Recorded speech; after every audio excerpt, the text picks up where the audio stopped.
The European Union's Medical Device Regulation, or MDR, has fundamentally changed the requirements for clinical evaluation, especially for software as a medical device, known as SaMD.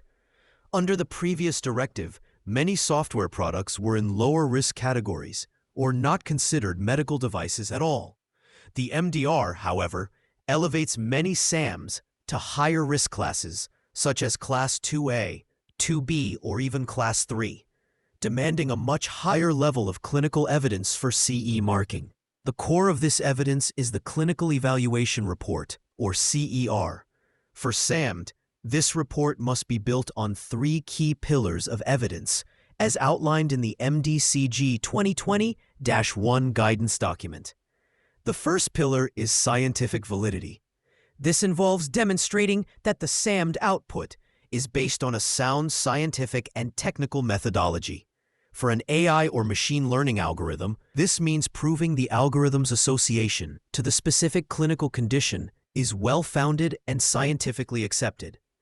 You must provide evidence from literature, expert opinions, and your own research to justify the fundamental science behind your software's logic. The second pillar is analytical validity, which is akin to verification and validation.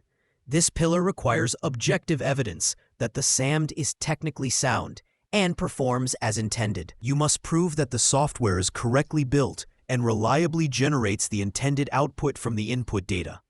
This includes everything from software testing and bug reports to data integrity checks and cybersecurity measures. It's about the technical performance and reliability of the code itself. The third and most critical pillar is clinical performance. This pillar demands evidence that the SaMD achieves its intended purpose and provides a meaningful clinical benefit.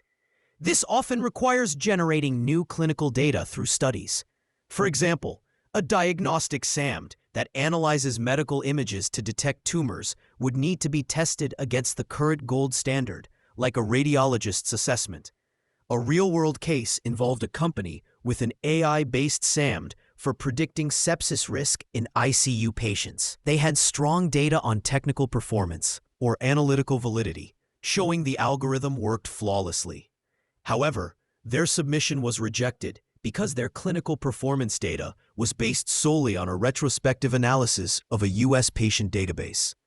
The notified body determined this was insufficient to prove clinical benefit for the diverse European population, forcing a costly and time-consuming prospective clinical study. This illustrates that robust, population-relevant clinical performance data is non-negotiable under the MDR. Navigating these requirements demands a strategic approach to evidence generation from the very beginning of product development. For expert guidance on building a compliant clinical evaluation for your SaMD, contact us by email or visit Pure Global.